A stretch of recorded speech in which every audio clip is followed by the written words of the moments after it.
Bonjour à tous et un grand merci parce que vous êtes 9000 à avoir liké ma page Facebook. Et pour vous remercier, je vous ai fait un cadeau ce soir. Je vous ai fait une petite vidéo tuto pour vous présenter une nouvelle technique qui me tient à cœur et que j'aime vraiment beaucoup, c'est la carte à gratter.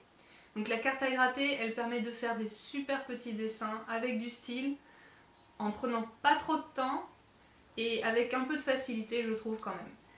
Donc je vais vous présenter trois des dessins que j'ai fait dernièrement. Un petit singe,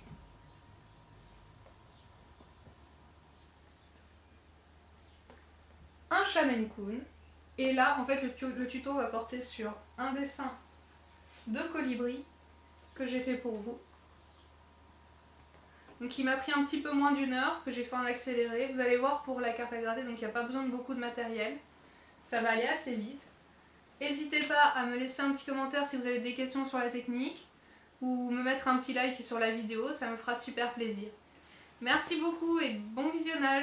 Vous avez besoin de cartes à gratter, de cutters de différentes formes, d'un porte-lame, d'un coton ou d'un chiffon sec et d'un crayon pastel blanc.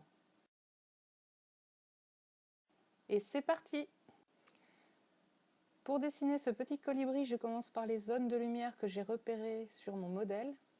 Donc je commence par le bec, les yeux, là où la lumière frappe le plus sur les plumes, sur le contour des ailes.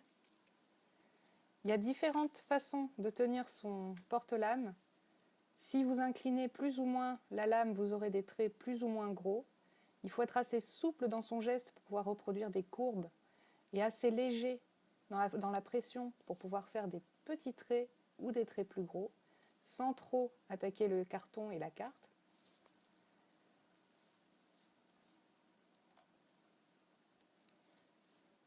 Quand on achète les lames, il faut en acheter quand même en nombre parce qu'elles s'usent assez vite. Donc c'est assez désagréable quand on se lance dans des détails d'avoir une lame tout d'un coup usée et qui fait des gros traits, ça gâche un peu tout le dessin. Donc il vaut mieux en avoir quelques-unes d'avance, bien les trier, les mettre sur le côté. Il y a beaucoup de lames différentes disponibles sur le marché. Vous pouvez faire beaucoup d'effets avec. Vous pouvez faire des aplats, vous pouvez faire des petits poils, des grands poils. Vous pouvez faire des zones de lumière plus ou moins prononcées, des détails plus ou moins fins.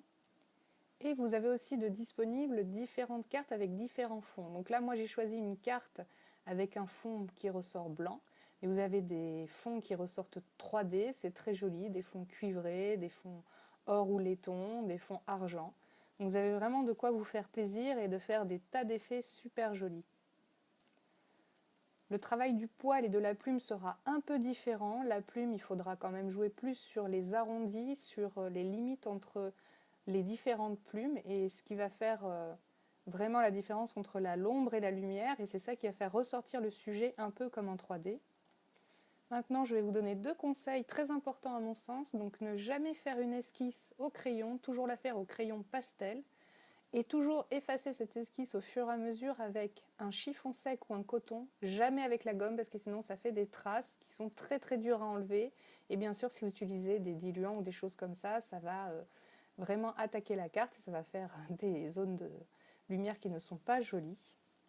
Un autre conseil important à mon sens, commencez petit, ce sera plus joli, ce sera plus facile et plus rapide et vous serez plus satisfait de votre travail pour pouvoir faire grand ensuite. Enfin, choisissez un modèle en mouvement pour donner plus de vie à votre œuvre. Et n'oubliez pas de bien vous laver les mains avant de commencer votre œuvre pour ne pas faire de traces de graisse sur le dessin qui seront très difficiles à enlever.